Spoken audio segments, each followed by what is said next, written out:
my heroes were billionaires like Steve Jobs, and I pulled up all these pictures online, and I found that none of them were by themselves. Steve Jobs was next to Wozniak. And all these people who had built an incredible empire, none of them did it self-made, not one of them. Welcome to Give Us It podcast, where we dive into the world of ergonomics and workspace design to help business owners and executives boost productivity and comfort. I am your host, Wes Israelson with Main Street Office, and our mission is to help provide expert advice as well as practical tips to transform the way you and your team work. Hey everyone, this is Wes and we are on Give Us It. We are up here at Deer Creek. It's a beautiful day. This will be one of the last events and it's amazing. We've got some amazing people, but someone I got to meet through a networking group, someone that's, I continue to understand how amazing you are because you're connected to everyone, it seems like. And that's really cool because for me, I want to surround myself with people who will know more, who do more, and who are more connected. So before we go any further, your name's Shawn Finnegan. Tell us who you are and what business you're with. I am a friend of people, I'd say. That's kind of what I do for my job. So maybe that's unfair advantage because all I do is go to things like this and meet people and spend time building relationships. Drew Kimball. Yes.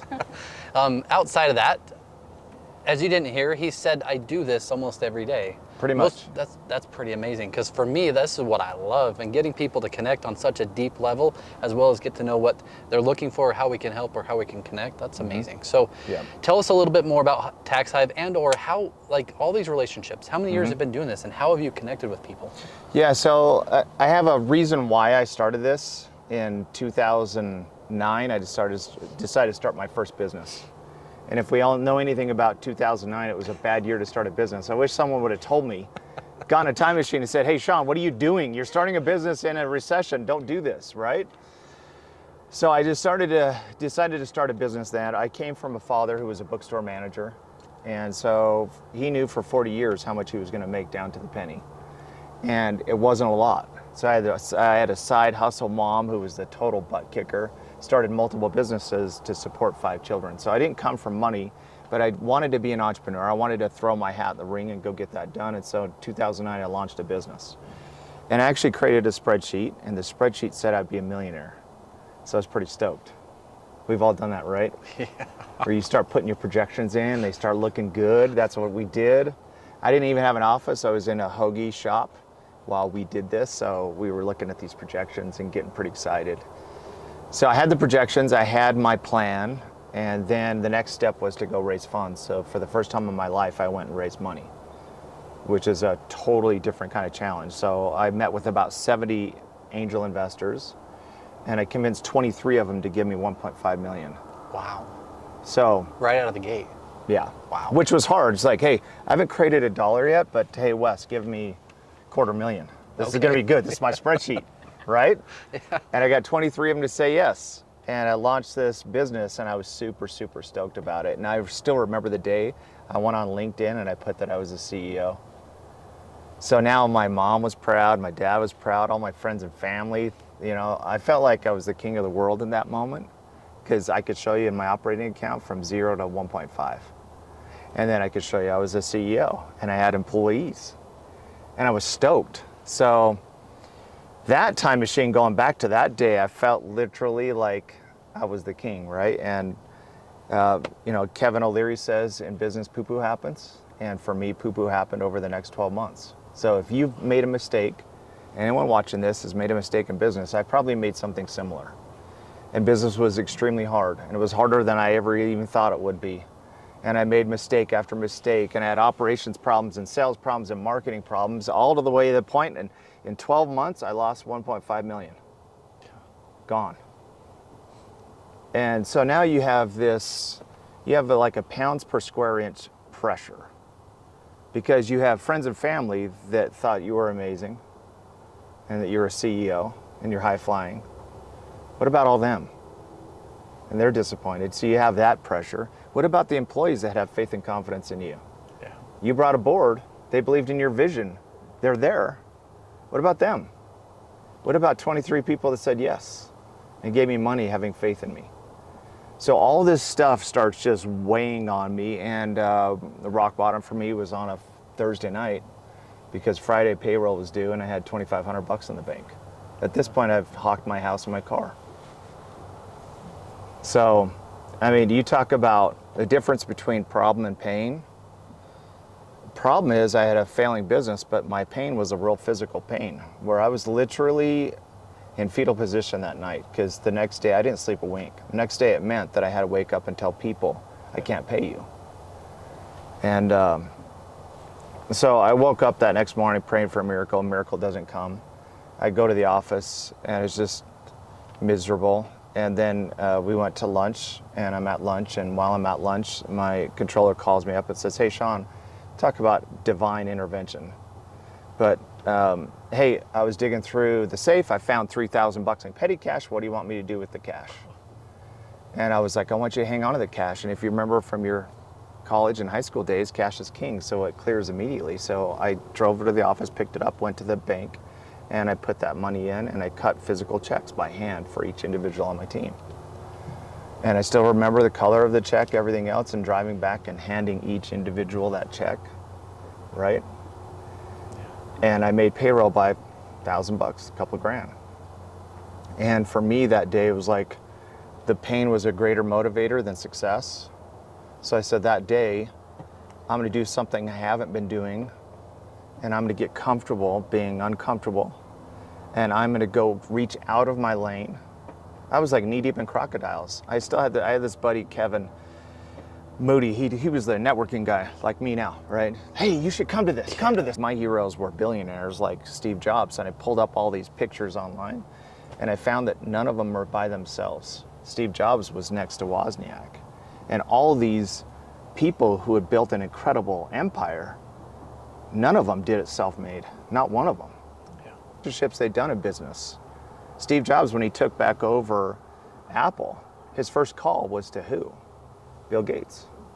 Bill Gates funded Apple because of the relationship, right? So I was like, all this stuff was going through. So that afternoon, I didn't wait. That afternoon, I was like, I'm gonna go reach out to my friends, and I'm gonna, every single day, I'm gonna build relationships in business. So I went to my network and I got 2 individuals to come aboard. They were way wealthy, smarter, better operators, better connected. They brought their relationships to the table. We went on a run, paid off the 1.5 plus the interest rate back to all of those investors, got all the investors out. And so I am like, if you ask me about motivation for business and why I build relationships and why I do this stuff, and that as core, it changed my life. And I just want to touch on that. So as business owners on this boat and people that understand, employees oftentimes have never experienced that. Right. I mean, sure, in ways you need to make your house payment or your rent payment or your car payment or something, but to have the physical stress of not only not making those, but not being able to pay the payroll for your employees or the expenses to the vendors that you work with or the investors, the angel investors. That's something that, as a business owner, I'm hoping you guys are listening to. You are not alone. You have people that have gone through it. Put yourself in a room where people have done it and they can tell you what to do or teach you, because you are going to go through it if you try to run a business. You will have struggle. And yeah, 100%. Business owners that are savvy, they don't buy into the I'm crushing it conversation. None of them do. Because what I found on the other side, all these people that I respected, when I started actually being real and saying, hey, this is my problems, they actually were like, you know, I've actually been through that too. Or I've had this issue, I've gone through this lawsuit, I've done this, I've done all that. And I was like, these people who you think are just always crushed it have been through lots of pain. So if you actually are real with them, you're gonna get a deeper connection and a deeper relationship because they'll know that you're real. Yeah. But going up to anyone who's savvy and saying, oh, I'm just crushing it, high flying, it just doesn't, I'm waiting for that business. And I haven't experienced that yet. I'm still waiting. Well, you've experienced the people that say that, right? I mean, on that note, I mean, here's the thing. You're successful, you've made it successful, you continue to do it, you continue to network. Even here, you know everyone on the boat, and I didn't. That's pretty amazing to me, not just in the sense that I want to get to know you better, but you're already doing the work. That consistency's paid off, and it continues to pay off, but you're still consistently going after it. So yeah. I think that's amazing. Another struggle a small business owner today, what's another struggle they're going to face that they need to overcome? I believe the greatest way to scale is scaling relationships, and I think most small businesses, they fail because they stay in a lane. So there's three simple things they can do. I ask any small business owner, if I pulled up your phone, anyone on this boat has hundreds, if not thousands of people you've already made a connection with at some degree. But how good are we actually at nurturing relationships? So if they want to start anywhere, just pull your phone out. I did it old school. I had a spreadsheet, I had my phone, and I just identified, ask yourself 2 questions when you look at your contacts. Number 1, is anyone in here a potential buyer that I can sell my product to? And number 2, is there anyone in my contacts that would be a great referring partner, or I could refer to them and make money? And then identify who those people are in your contacts, and then start reaching out. If you can do 10 a day, 10 a day. Find the ones, and then go to lunch with one, right? But that's the greatest way. And I talk to so many small business owners, like, what do you do for marketing? Oh, I'm word of mouth. Well, tell me what your plan is. Oh, I go to this event. Well, how's that going?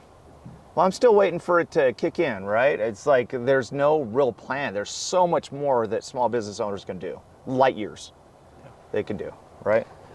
And I think that's super important, because as a small business owner, you get stuck in the daily grind. You get stuck in the payroll or this or accounting or HR, or even trying to go generate more sales.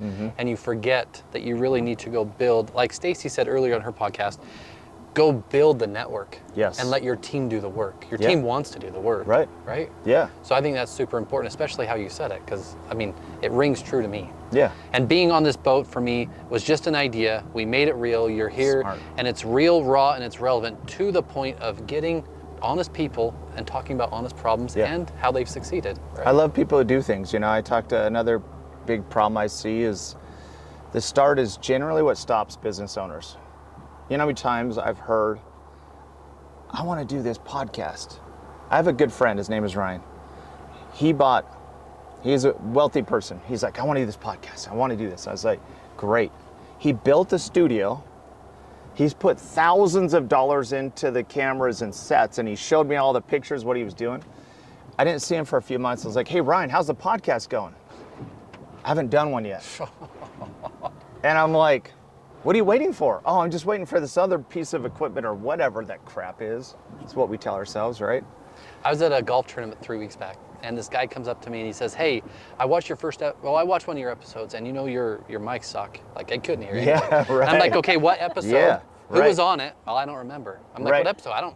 I'm like, don't you have a podcast? He's like, well, we're long. I'm like, then start the freaking podcast. Yes. Go tell someone to do something that you're already doing. 100%. I told my buddy Ryan, I'm like, yo, I'm going to do the first one with you, and I'm going to be on your show. I did one. He's done 100 now. So it's just getting that, like, we just stop. It's just, once you start, it's where your focus goes, your energy flows, right? Yes. So if your focus goes somewhere, all of a sudden you're seeing other motorcycle riders, you're seeing other machines, that's how our brains work. So if you don't start, you're never going to get that flow of creativity, right? Yeah, and you know, a part of this boat podcast episode series is I got to watch this morning.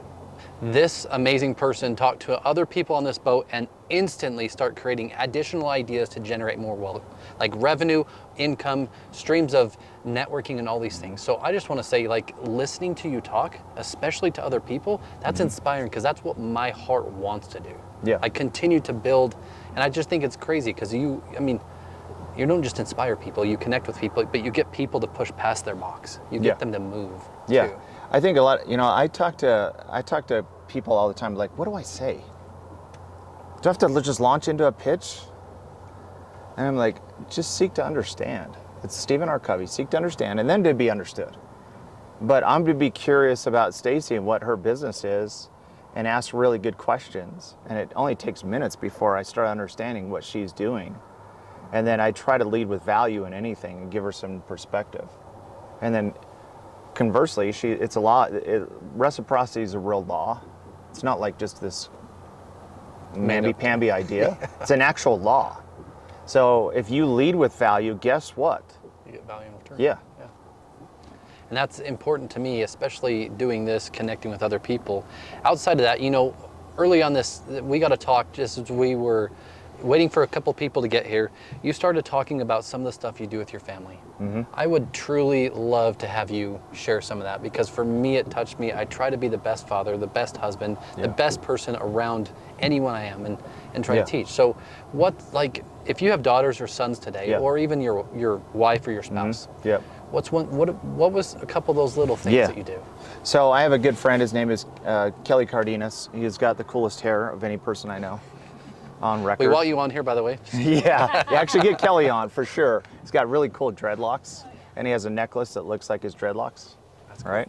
So the first time I met him, he's holding this book, and I went up to him, and I was like, hey, tell me, seek to understand. Hey, so are you a journaling person? Do you write down your notes? What is this? It's a leather binder. And he said, no, this is the book I use to write letters to my family. And I was like, help me understand that. And he sits down and he'll write a handwritten letter as a father to a spouse and to children. And it's real stuff. It's detailed, specific stuff about his daughter.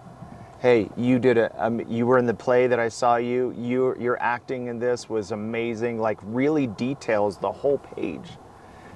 And I was like, that's something I can do. Like, I have 2 married daughters at this point, so I feel like I'm scattered now. It's a different perspective. I have this one girl left, and she's 18. And I swear my perspective has changed. It's wild. I know, I have a 27-year-old. Like, when I travel with her, it's like, no, this is my daughter, right? But I have these 2 married daughters, and I have this little girl. And I figured out, like, it's cliche what they say is the kids are moving out. You have these little ones. They're going to move out, and it happens. And then all of a sudden you have this 18-year-old who's my best friend. And and I just love spending time with her. And my whole perspective has changed because of her, right?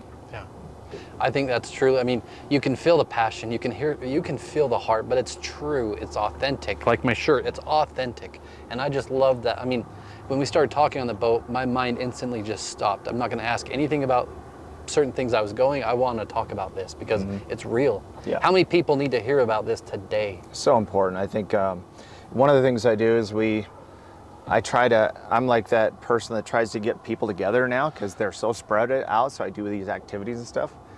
And one of the things we do is we do this as a family now. So we sit down and we'll handwrite, we pick a name out of a hat and we'll handwrite a full letter about that person and we'll read that letter in front of them. Those are the kind of stuff that really people remember. Surprisingly, they'll remember what you wrote about them years later, right? This is a digital age where no one writes anything. This is a physical writing process. There's a totally different mindset in that, right? Yeah. And, a coaching group I'm in talks about physical, financial, relational, and spiritual on the personal side and the business side. I say that because I'm going to prelude to, I've got 2 little beautiful princesses, 8 and 5, and you've given me a lot to more think about to help be a better father.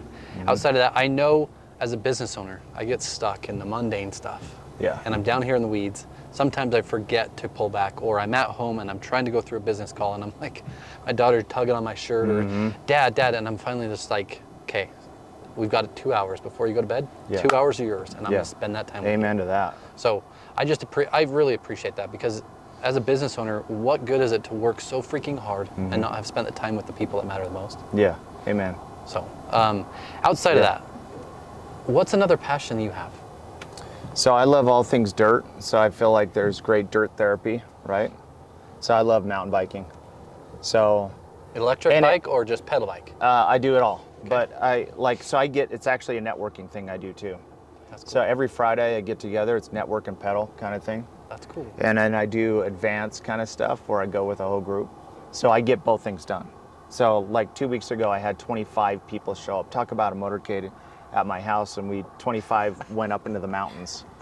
It looked like a high school team or something, all like running through the mountains. And so it's a great opportunity to get out of these. That's what's so beautiful about what you're doing here. There's no walls. Yeah. This is where you can get real depth in relationships and rapport, right? Yeah, last week, a guy named Brian Pope, maybe you've met him. Maybe I know him. Yeah. We went up to Sundance, right behind us. Authentic dude. Yeah. And honestly, connecting with people on such a real level, it makes my heart feel full. It makes me feel like I'm doing the right thing, right? So I appreciate that. I mean, spend the time to do the things that matter. Don't get stuck in just the mundane or the tactical or the business side of life. You need to make sure that you're reaching for these goals as well as accounting to what those things look like. Yeah, Debbie and I are going to try to do this stuff more. We are. We On do our have podcast. A helicopter one planned in Helicopter October. one. We did at Bucked Up fishing, Studios, race Bucked Up car. facility last week, Yep. 2 weeks ago. I'm not going to be a coach here, but I'm going to say this because it's relevant. I am going on a helicopter. I'm not trying. I am going on a You helicopter. need to be with That's what us. I said. I just asked it because we were just going to do fly fishing. I'm like, too bad we couldn't maybe film in your helicopter. So let's do it. Yeah. This is the cool factor. We're sitting in a boat right do now it. on a lake and it's blue sky, and you have a camera right here. And this is like no walls, no studio, no stuffy place. This is the best thing ever. Oh, yeah. I love the idea. And the original thought was like, who wants to come on a boat? Yeah. Who's really going to do it? And why would they want to come on a podcast? Yeah, it's got the cool factor, I could tell you from my Would you do it perspective. with, less than 12 hours notice? Yeah, yesterday we're like, we're Debbie in. Hartwood. I will Yeah, reschedule it. yeah. She actually had 5 people meeting with her this morning. She put it all off to be here with you on the water. Well, thank you. It's way cool. You. My goal is to hopefully to do it seasonally. We're going to go up to the mountains. We're going to do it in the snow. We're going to do it in that, like we're going to do it to where it's just different. Yes. Where we can connect Love on the the dirt idea. or on the mountain or in a freaking helicopter. 'Cause Get that's your the start. one of the coolest things I heard of. This was a great start. You're doing it. This Yeah. is 10 episodes, 13 episodes in. Yeah. It's awesome. Well, thank you. What's a fun fact that very few people know about you? I am a total nerd, 100% nerd. All things nerd. So I go to arcades. I play. Hey, You know right? Drew real well. Dude, we know this. I've been to his store. I've been to his store, and I go to his store, and I like all the nerd stuff, and I like pinball machines. I collect pinball machines. If you want to go down a rabbit hole, go see the underground world of pinball machine collectors. All that stuff. I like all that stuff, right? And that's near and dear to his heart, Speaking my language. right? You really have a cartoon character. Yeah. I am a cartoon. It's funner to be a nerd, right? Yeah. It's funner to do nerd stuff, right? And that's great. What keeps you going? For me, I have, like, I think we talked about this before. You have certain areas that you have benchmarks and everything else. I'm very also driven. I'm driven like crazy. I have certain things that I have like very specific things want to do. And I love how you broke it down. I've also learned in the mental side, the Physical spiritual side. side, the physical side, the emotional side. I think that's all great. I'm like an extremely driven person. You know, what was weird to me was going through this, I got to write my obituary as if my children's children will say it about me. Mm-hmm. And then having to actually say that in front of a group of men Yeah. or women and then bring it to your spouse. Yeah. It sure taught me to look, here's the end. Now, what are you going to do to make sure you've gotten there? Yeah. But I was telling Stacy, you know, I hit 10% body fat and it's great. It's awesome. achievement, but for me, it's not the end day. The end goal is the day I die. Like it doesn't stop. Yeah. I can sustain it. Yeah. But to your point, I started at 32. I would have never thought I was at 32. And like you said, my wife is my goddess. She is the thing in this world that gives me the most energy. My kids are second, my business partner's third, and people around me. And I live that way every day. Yeah. And it's because I put myself in an uncomfortable position like you did when you started. Yeah. I'm just gonna go do this thing. Yeah. I'm gonna get these investors, or I'm gonna get these people, I'm gonna go start networking, I'm gonna do that thing. So Right. I appreciate the tenacity, I appreciate the entrepreneurial side of you because this world needs more of us. It needs more people to push. Yeah. And it needs more people to actually drive and pivot and change and create some amazing change in this world. Yeah. Amen to that. I just, Tax Hive. Tax Can Hive, yep. Can we dive into Let's that a do it. little? Let's jump in. Yep. Okay, so you said Kevin O'Leary. Yep. 4 years old business. What's the ideal client today? Yeah, so what happens is if you're a W-2 person, you could take up to 10 deductions. It's the whole code is not written for W-2 people. You could take very limited. Children, house, couple of things, right? But when you become a business owner, you have access up to 1,400. But no one, literally, when you're president, and I could be in your cabinet, I feel like I'll step in and try to help business owners understand, hey, you have a whole treasure chest sitting here of deductions that you should stack up. But they don't look at it that way. And so small business owners especially, if they went to a big accounting firm, the Big Four, and said, hey, can you help me? They'll like add a couple of zeros and then come back and see us, right? So no one was ever served. So that's actually who we wanted to really help. And so we identify areas for those small business owners or mid-size or big on areas that they can start stacking up the deductions to offset their income, because that money, like overall, we pay 50% tax, not 30%. You add up every tax you ever pay, it's 50%, and there's only a couple that are negotiable, and that's state and federal. So what should you do as a business owner? You should stack up the deductions and take advantage of the code and be able to offset your income. So we're experts at that piece. On the tax planning side, we're experts at identifying those. We do bookkeeping, and then we do filing. See, that's so important because a lot of business owners jump right in, they start freaking going, and then guess what? It comes tax, oh, I owe taxes. Yeah. Oh, Yeah. I didn't even talk to a tax Not a good strategy. No. You're right. You better make sure you get a tax person that's going to help you plan. If you need to pay quarterlies, if you need to pay annually, if you need to change all your deductions, or Yeah. even add your children to payroll to help offset some of the cost, or whatever that looks like. Yeah, we actually have a package called the disaster cleanup package, just to give you an idea, because most small business owners, there's a great book called Who Not How. Yes, it's good. One of our all-time favorites. We talk about it on a lot of times. Like small business owners, like, well, then I'll just figure out how to do this, and then it's just disastrous. They don't have good numbers. They don't have good tax, so they end up just writing a big check and just thinking that's how it's supposed to be, and it's not the case. Yeah. Right?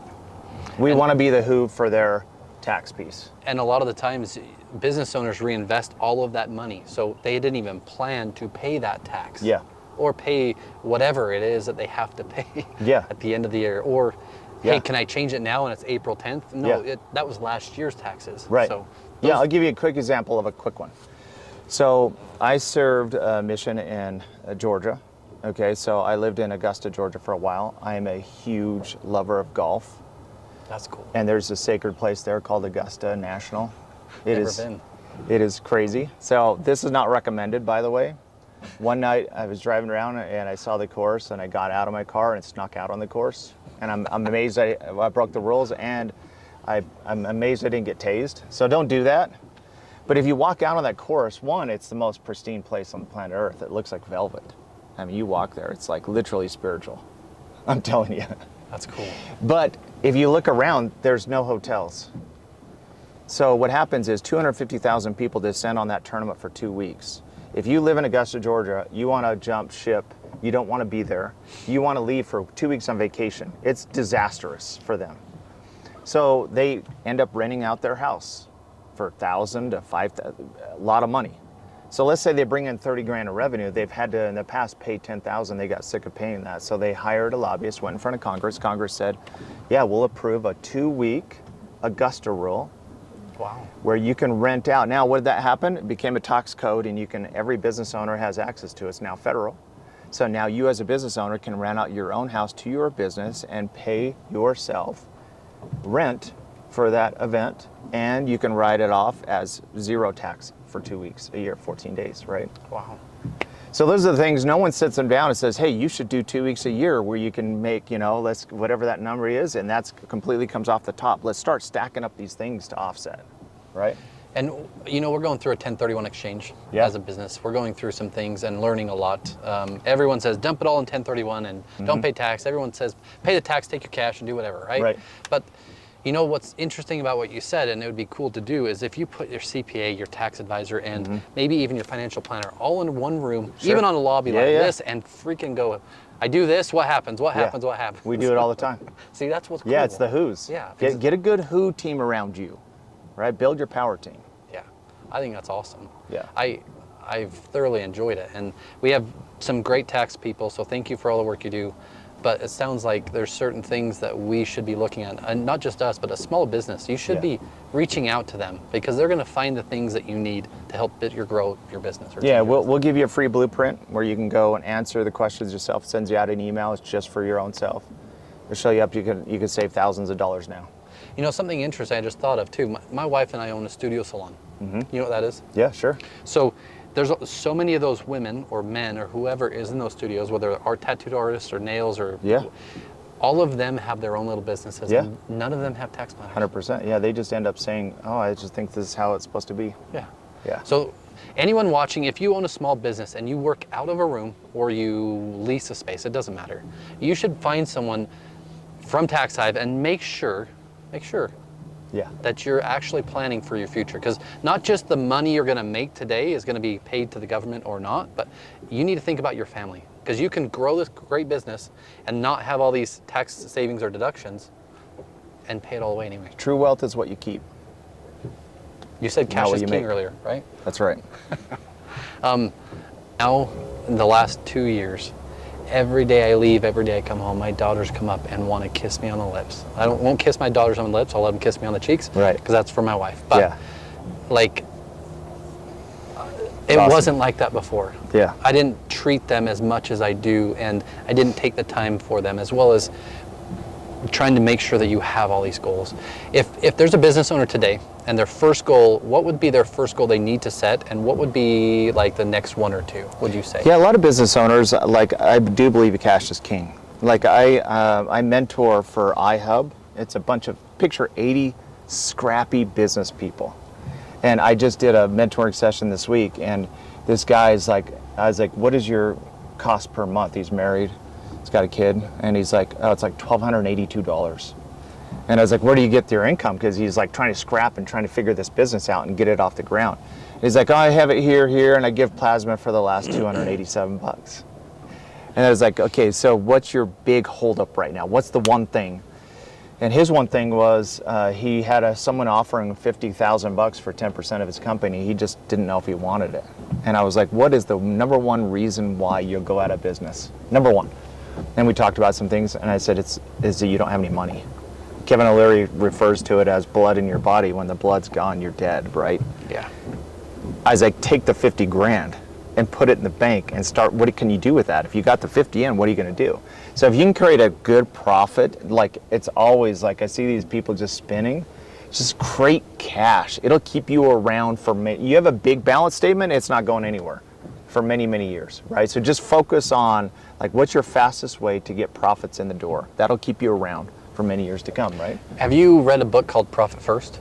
I have, yes. Do you believe in it? Do you like it? Yes, yes. What are your thoughts? I mean, honestly, I believe in it, because if you were to set aside everything off of every deal, have your tax, have your accounting, have whatever it is, your profit, and you take the profit first, then you have to make your business, almost like Stacy said, you have to make your business survive off of this little thing. Yes. And you're more focused, you're more detailed, you're more oriented to get it done. Yeah. So, you don't do it for something fun. yeah. You actually do it to put food on your table, right? And it can create Power. something fun, right? Yeah. This can create money, and it can also be something fun that's great. What I see a lot of times is like, so what are you working on? Oh, I got this, I got this, I got this, I got this. And it's like all these things. And I'm like, so they're waking up every day and they have 12 paths in front of them and they don't know which way to go. And I'm like, what's the one path that's going to get you to profits, period? And it's like, well, this is the thing. Well, then I want you to wake up and just keep going down that road. Go create incredible, profits. Instead of like using it as a badge of honor, I have 12 things. I have 12 businesses. 15 businesses right now, right? And none of them, they're all spinning plates and nothing's actually producing. I got to talk to the owner. His name is Jeremy Hammond of Aveo. It's a solar company. He's got 17 businesses right now. 17. And his family has got them all and he's literally dumping millions into one building off of the other profits of the other just to keep it going. And I asked him why. Because I love building things. I love helping people. Right. So if you have a passion of love building, make sure you start with a tax person that's going to help you make sure that building goes first. And and sometimes, like, as you build up big enough, if you have a who for a business that's running it, you just can't be the person who's running all 15 businesses. You'll be an early grave, right? And there's a book I just finished called Never Enough by Andrew Wilkinson. It talks about him going from a barista to a multi-billionaire. And then his now person is that he gets to talk to a lot is Warren Buffett, as well as Charlie Munger before Charlie. Anyway, what's interesting is all these guys built for so long, and yet what they're doing now is they're taking only 1% of their what they make a year. That's what they get. Everything else goes to charity. Right. So find out what the passion is. Find out what the right things to do to make sure that the money's going to go the right place. Yeah. Because money can just give you this, but it can't give you happiness if you don't focus on the things that really matter. Amen to that. So, Yep. I was going to ask a question, and now it just went crazy. I'm sure it was going to be good. Well, yeah, I don't know about that. You My asked mind's good crazy. questions. You asked very good questions, right? How many podcasts have you been on? I don't know, maybe, a bunch. Yeah. Yeah, a bunch. I love podcasting. I go to bed to it every night. I mean, I think it's the greatest way. You remember the first time you heard a podcast, you're like, all right, let's check this out. And then all of a sudden, you like Joe Rogan comes on, and I just love podcasting. I think it's the greatest way to learn. If you have a drive for 15 minutes, don't listen to music. Yeah. Listen to Stacy talk about scaling her business and how she went from a single kind of person running the business to having employees and being able to scale. That's valuable content you can get within a short period of time. That's the beauty of this thing, right? I do want to ask another question, sorry. The question is we are third generation, 40 plus years in business. Mm-hmm. So how does one generation work to the next? But really, third generation, you have to pivot, you have to change, you still have to keep some of the core things that got the business to where it's at. Yeah. But as a third generation business owner, let's say, what would you say people need to focus? If they're second generation, third generation, fourth generation, what's the thing that they should be focusing on?